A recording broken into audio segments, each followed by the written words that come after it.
The city of Bryan is getting $1 million from the federal government. It's from the Department of Housing and Urban Development. Those funds will be used to find and reduce lead-based paint hazards in thousands of older homes. Bryan was one of just 38 communities in the nation to get this grant, and $1 million is as much as they gave anyone.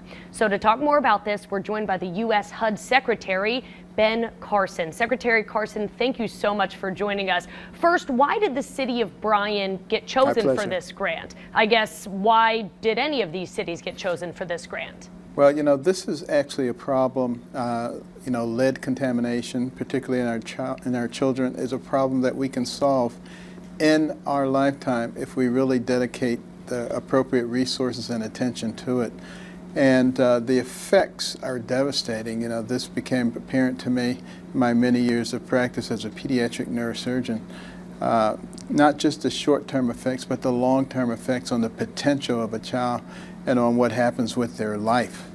And that's why we're devoting so much time and attention to this. We've doubled the federal budget for lead hazard control just in the last 2 years, and we'll continue to do that. But we're also emphasizing the public-private partnerships, what the federal government does in conjunction with the local jurisdictions. And certainly the people in Bryan, Texas have been willing to work with us. We're talking about funds for public housing to address possible lead-based paint in public housing. And of course, we know that public housing often serves those who are lower income in our communities. Why is it especially important to take care of this issue for folks who might be low income in our areas? Because very frequently they live in places that are older, that have paint that was placed in before 1978. In 1978, federal regulations eliminated lead in paint. But before that time, it's still there, and it leaches out, and then it becomes particulate, and it can be breathed in. And that affects the developing brain, and particularly children who are under the age of 6 can have a devastating impact upon them. And very frequently, those who are economically deprived don't get the kind of medical care, the kind of medical screening and attention that others get, and that's why this is so important to do in those areas. We know the wheels of the government turn rather slowly, so I'm wondering, how soon will this money be available to the city? How soon will we see some real effects for these people who are potentially in danger? Well, fortunately, this is the kind of grant that can be dispersed very quickly. There are very few people who have to put their hands on it. Therefore, the results will be seen quite readily. And already the plans have been made, the action plans for utilizing the money. Okay, Secretary Ben Carson of the Department of Housing and Urban Development with the federal government talking about a $1 million grant that the city of Bryan has received to update, address, fix lead-based paint in public housing within our city. Thanks so much to the Secretary for joining us today.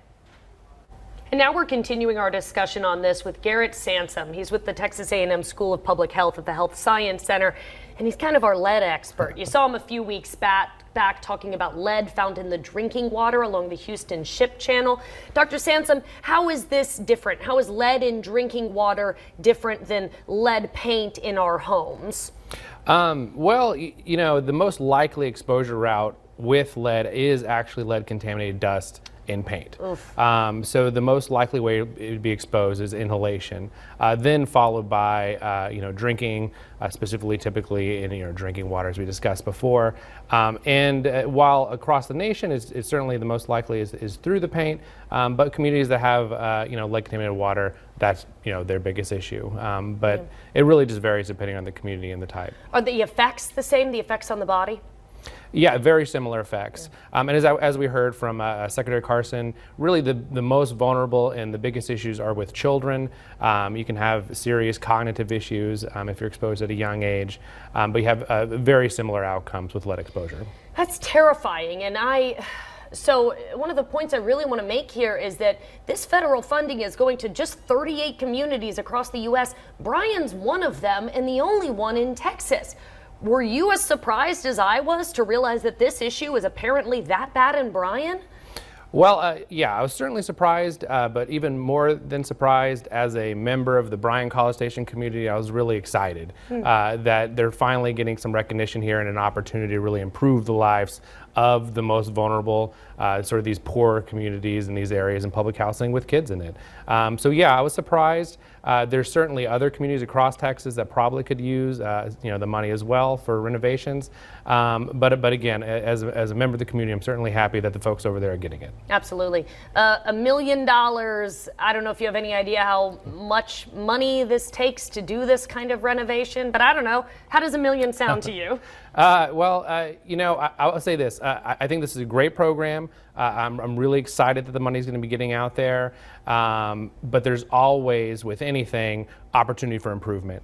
So sure, I think the $1 million is probably not going to go as far as we would like it to go.